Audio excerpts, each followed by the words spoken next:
Hi mga ka-German guys! For today's vlog, kakain tayo at magluluto. Bababa nga pala.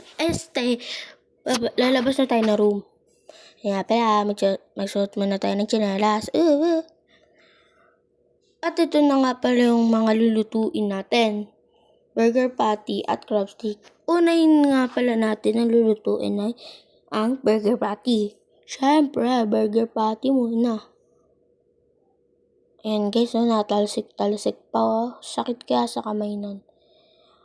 At ang sunod naman natin gagawin ay iaano natin. Yan, basta yan, mga ganon. Panoodin nyo na lang, puro kayo nandiyan eh. Yan guys. At ulam nga pala yan namin kaganinang tanghali. Ang kari-kari na with pa. At ayan nga pala, second nating lulutuin ay ang crab stick. Basta crab stick, my one of favorite. Yan nga pala guys. At pag sunod naman natin, ay tataas naman natin yan. Yellow. At ayan na nga pala ang finished product guys. So yummy. At ayan naman, mag-ano naman tayo ng juice. At yan guys, first bite. Yummy. Kung napanood nyo to, bye-bye na pala.